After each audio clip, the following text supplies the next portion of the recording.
Pero,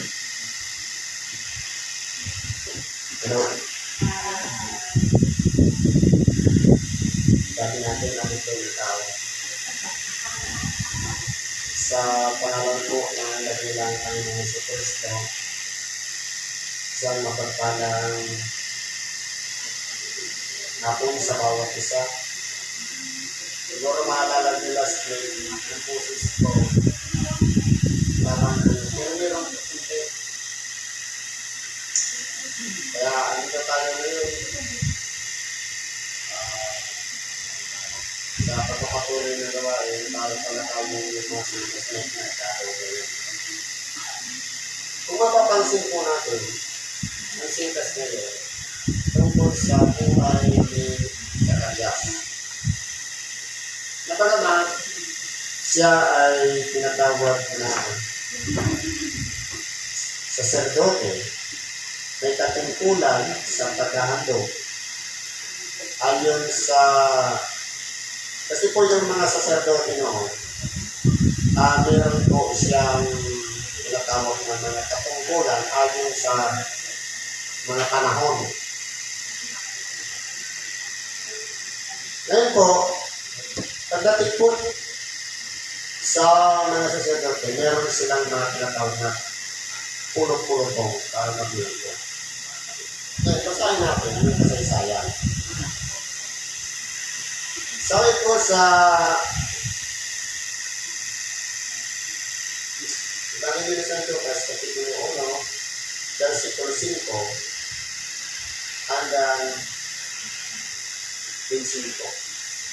Next ilan ito, mga 21 versikulo. Nagkaroon ng mga araw ni Herodes, hari sa Judea, ng isang saserdote na ngalan sa Zacarias. Sa purotong ni Abias at ang naging asawa niya ay isa sa mga anak na babae ni Aaron at ang kanyang alay Elizabeth. Kaya po, kung pag-aaralan po natin,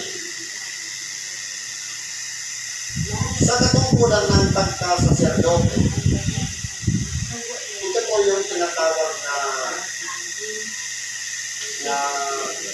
kasi po ang mga Israelita, yung mga anak ni Israel, 12 ang kanto yan. Ngayon yung lahi po ni Levi, yung tinatawag ng mga Levita, ang katungkulan po nila sa templo, yung tinatawag na bibigay ng halal o handog na susunugin. Sila po ang tagagawa noon. Bakit po? Kasi yung 11 magkakapatid na naging anak ni Jacob, 6 kay Leah, 2 kay Rachel, 2 kay yung dalawang kanila. Si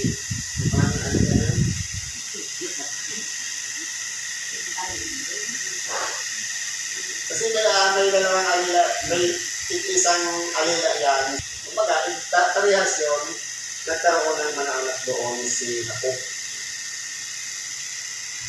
Ngayon, yung mga Levita po, ito po yung ang katungkulan nito sa templo para nakandun.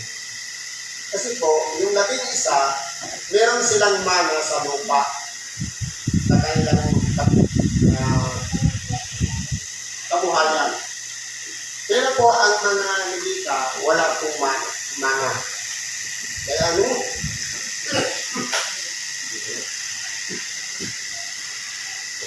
Kaya po, ang nangyari dyan, yung 11, meron silang pinagkukunan ng income.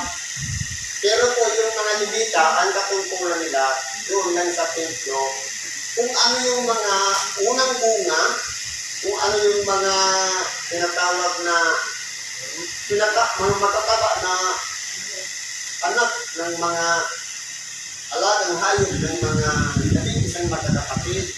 Ang nangyayari po yan, sa mga Levita para sila ang magsunog. Kumbaga, sila lang po yung may karapatan pumasok doon sa loob ng banal na walang iba yung pinagsusunugan ng kamanyan. At yung doon naman sa dating kabanal-banalan, ang pumapasok naman doon, yung mga punong saserdote.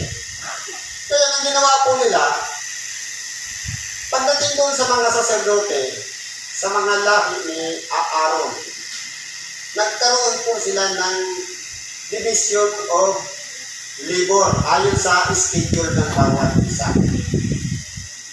Kasi po, para lahat makapaglingkod, ginawa po nila rotation. Yung anak ni Itchamar at saka yung anak ni Eleazar, paras po yung tigwalo. Kaya nangyari po doon, lahat po yun, mayroong leader at mayroong din mga kasama ng leader na para magsurog ng kamay. Dito po, sa lugar na ito, pagdating po doon sa pulutong ni Abias, at sila ay kapwa matuwid sa harapan ng Diyos na nagsisilakad na walang kapintasan sa lahat ng mga utos at mga palatuntunan ng Panginoon. Ibig sabihin, si Elizabeth na naging mabuti po sa paningin ng Diyos. Na ang ginagawa nila o kaya siya, sabi nito, sila yung nagsisilakan. Ibig sabihin yung pang-araw-araw nila yung pamumuhay, naging masunurin sila at naging tapat sila sa Diyos. Sa lahat ng mga utos at pangtuntunan na, kumbaga, kasi po may mga kautosan, may pangtuntunan, may lahat ng yan ay natututak ni Zacarias at ganoon din naman ni Elizabeth. Kaya po, ang buhay nila, sila po ay mag-asawa na naghahanap na magkaroon ng anak. Sabi nito, at wala silang anak sapagkat baog si Elizabeth at sila ay kapwa may pataw ng maraming taon. Kumbaga, lipas na. Pag sinabing baog, ibig sabihin sarado yung hindi talaga, wala talagang pagkakataon na makabuo ng isang bata. Kaya ano po ang nangyari dito? Nangyari nga na samantalang ginaganap niya ang pagkasaserdote sa harapan ng Diyos ayon sa kapanahon ng kanyang pulutong. Kasi po noon, may pulutong kasi, grupo-grupo. Pagdating doon sa grupo ni Abias, naging mapalang ito si Zacarias para siya naman ang makapasok doon para magsunog ng kamanyan. Kaya nang sinabi ko po kanina. Kaya po, ang bagay na ito ay nangyayari ayon po sa pagkakasunod-sunod ng mga pulutong. Sabi nito, alinsunod sa kaugalian ng tungkulin ng pagkaserdote ay naging palad niya ang pumasok sa templo ng Panginoon at magsunog ng pagkamanyan. Kaya kung tingnan natin dito, isang kapalaran ni Zacarias na bagamat siya sa tingin niya dahil lang sa kalooban ng Diyos ay makapasok siya doon sa pinagsusunugan ng kamanyan dahil meron palang mangyayari sa kanyang buhay ng mga panahon na yan. Ano po ang nangyari? Habang nasa loob siya ng sunugan ng kamanyan, si Zacarias, yung bayan naman po sa labas ay nananalangin, sabi niya. At ang buong karamihan ng mga tao ay nagsisipanalangin sa labas sa oras ng kamanyan. Kaya hindi tingnan po natin, ang tao po may disiplina. Sa oras na ang isang saserdote pumasok para magsunod ng kamanyan, ang lahat ng tao ay nagkakaisa sa kanilang mga kahilingan sa pamamagitan ng panalangin. Pero yung tao na pumasok kasi magsusunog ng kamanyan, may sarili din po siyang kahilingan. Pero dahil nga, kumbaga sa kaugalian ng tao, sa babae, lipas na po, kumbaga wala ng pagkakataon para tumanggap pa sila ng anak. Kaya ano po ang nangyari? At napakita sa kaniya ang isang nilang Panginoon na katayo sa dakong kanan ng dambana ng kamanyan. At nagulumihanan si Zacarias pagkakita niya sa kanya at dinatnan siya ng takot. Datapwat sinabi sa kanya ng anghel, huwag kang matakot sa Sakarias, sapagkat dininig ang daing mo, at ang asawa mong si Elizabeth ay mananganak sa iyo ng isang anak ng lalaki, at tatawarin mo Juan ang kanyang pangalan. Kaya kung titignan po natin dito, marahil siguro dahil sa katapatan ni Sakarias, dahil sa kanyang mga pananalangin, pagsusumamo sa Diyos ay dininig ang kanilang panalangin. Bagamat nawalan na sa isipan nila na ibibigay pa yun sa kanila. Kaya nga nangyari dito, nung makita niya ang anghel, natakot siya. Ano sabi? Huwag kang matakot sa Sakarias, sapagkat dininig. Kaya po, kung pag-aaralan po natin, tayo pong mga tao, ang gusto po kasi natin, kapag tayo po ay humihiling sa Diyos, ang gusto natin, pundas-tat nandiyan na agad. Pero kung titingnan po natin, ang Diyos may proseso.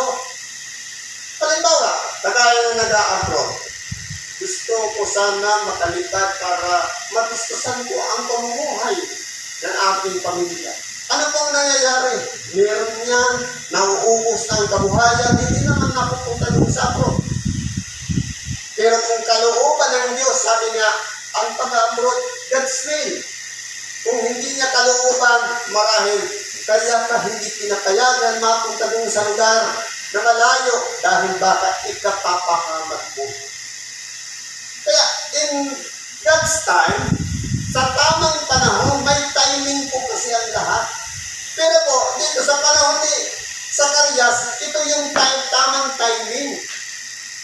Dahil minsan lang siya nakapasok dun sa sunugan ng kamangyan para makita niya ng mukha ng anghel. Na makausap siya at sabihin sa kanya na bininig na ng Diyos ang iyong mga panalangin. Kaya po kung titignan po natin, iba po kasi ang kalagayan sa pagka-espiritu, lalong-lalo na ng mga anghel, lalong-lalo na ng ating Panginoong Diyos, isa sa ating mga tao. Sa ating mga tao, minsan tayo nababagot, minsan naman akurado, minsan nagmamadali, minsan naman naiinip. Kaya kung titignan po natin dito, nawala na sa isipan ni Sakarias yung kahilingan nila na magkaanak. Kaya nangyari po dito, nagulumihanan siya. Ano sabi? Dininig ang daing mo at ang asawa mong si Elizabeth ay manganganak sa iyo ng isang anak na lalaki at tatawagin mo Juan ang kanyang pangalan. Sabi pa, at magkakaroon ka ng ligaya at galak at marami ang maliligaya sa pagkapanganak sa kanya. Sapagkat siya'y magiging dakila sa paningin ng Panginoon at siya'y hindi inom ng alak ni matapang na inumin at siya'y mapupuspos ng Espiritu Santo mula pa sa tiyan ng kanyang ina. Kaya hindi tingnan po natin na pagkasarap pakinggan, lalong-lalo na kung yan ang mga bagay na narinig natin, lalong-lalo na kung ang mismo ang nagsasalita, na dinig ng ating mga kaingat. Kaya po dito, kung titingnan po natin, walang reaction po dito si Sakarias. Sabi dito, at sinabi pa ng anghel, at siya'y lalakad sa unahan ng kanyang mukha na may espiritu at kapangyarihan ni Diyos upang papatbalikin loob ang mga puso ng mga ama sa mga anak. At ang mga sumail ay magsilakad sa karunungan ng mga matuwid upang ipaglaan ang Panginoon ng isang bayan na handa. Kaya naman ang reaksyon ngayon niya sa Sakarias. At sinabi ni Sakarias sa anghel, sa ano malalaman ko ito? Sapagkat kumbaga, nawala na talaga sa isipan niya na matagal niya na yung hiniling. Pero kung kailan pa na limot niya na yung kahilingan niya, para siya nagtaka sa ano kung malalaman ito. At kumbaga, wala na silang kakayahang makagawa niya. Wala na silang kakayahan para makabuo ng isang anak. Pero dahil sa sabi ng Diyos, o sabi ng anghel sa pamamagitan, sabi ng sa pamamagitan ng isang anghel, ang katwiran ngayon ni Zacarias. Sabi dito, ano ko malalaman ito sapagkat ako'y matanda na at ang aking asawa ay may pataw ng maraming taon. Kumbaga lipas na. Wala na talagang pagkakataon magkaanak. Ngayon, dahil po dito, at pagsagot ng anghel ay sinabi sa kanya, ako'y si Gabriel na nanayo sa harapan ng Diyos at ako'y sinugo upang makipag-usap sa iyo at magdala sa iyo itong mabubuting balita. Ipinaliwanag na rin ng anghel na yung kanyang sinasabi ay isang magandang balita. Pero po, hindi po sinampalatayanan ni Zacarias yung sinabi ng anghel. Kumbaga, hindi na nagkulit yung kahilingan niya dati at nung kausap niya na yung anghel na tutuparan na yung kahilingan sa kanya, hindi na yun nagkulit. Nung iba na alinag sa kanya ng anghel, na iyon ay isang mabuting balita na dapat maramdaman ni Zacarias ang presensya ng Diyos sa pamamagitan na ipaalala man lang sa kanya yung mga bagay-bagay nung siya'y patuloy pang nananalangin at humihiling na magkaroon ng anak. Dapat manariwa muli sa isipan ni Zacarias na kung paano yung kahilingan niya ay papanagpo niya doon sa sagot ng Diyos sa kanyang mga kahilingan. Sa pamamagitan ng sinabi ng anghel na mabuting balita, dahil hindi nanalig si Zacarias, ano ang sinabi ng anghel? Narito, mapipipi ka at hindi ka makapangungusap hanggang sa araw na mangyari ang mga bagay nito sapagkat hindi ka sumampalataya sa aking mga salita. Kaya po kung titingnan po natin, kahit tayo man po, lahat tayo may mga sari-sariling mga kahilingan. Bagamat lumipas na yung panahon, nakalimutan na natin yung mga kahilingan, nawala na sa utak natin at ating mga isipan. Pero ang Diyos po, hindi niya po nakakalimutan ang ating mga kahilingan. Yun yung sinasabi ko rin na God's time. Tamang panahon, tamang oras kung paano niya tutuparin ang ating mga kahilingan. Napansinin nga natin, hindi ba ga, tayo dati, nung kabataan pa, tinawag tayo para maglingkod sa Diyos. Tumanggap tayo ng bautismo. Nangako tayo na tayo naglilingkod hanggang may buhay. Hindi ba dumarating sa panahon ng tao na kapag ka sa kabila ng paglilingkod, minsan napapahiwalay sa paglilingkod, napupunta sa kung ano-anong mga gawain.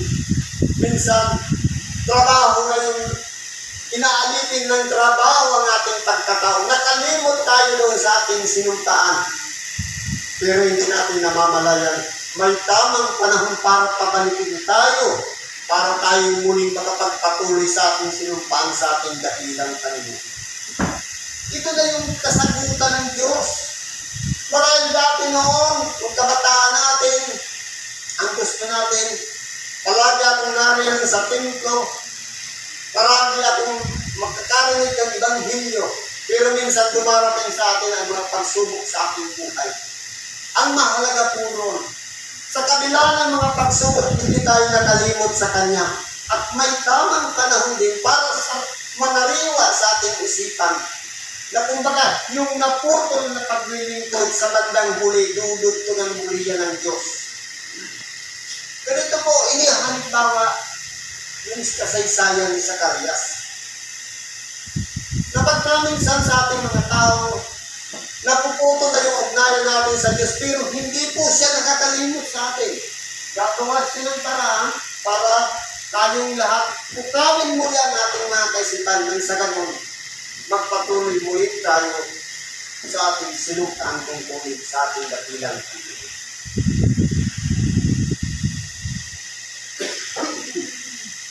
Kaya po dito sa buhay ni Zacarias,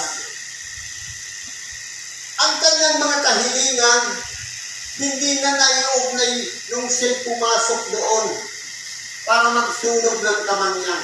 Dahil kumbaga naglanto na ang kanyang kaisipan.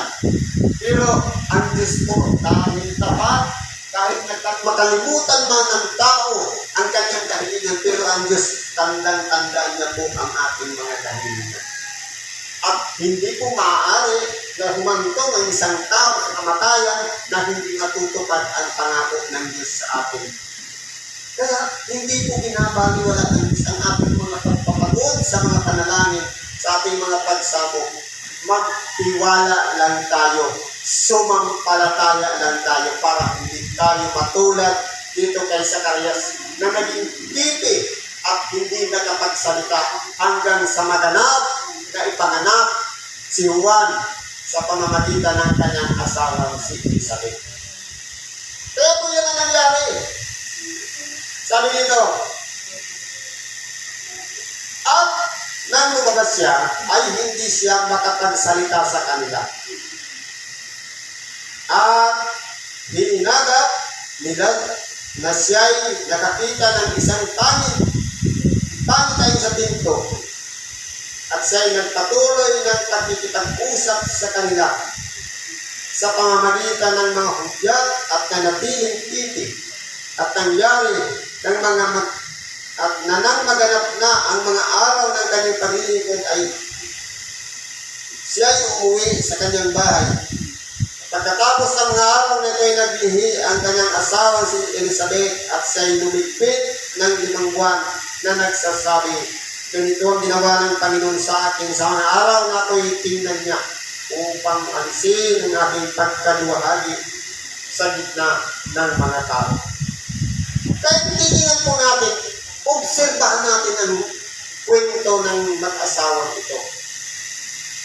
Si Zacarias, naging tapat siya sa Diyos. Siyempre, kahit tayo may obligasyon dito sa templo, meron din tayong kahilingan katulad ni Zacarias.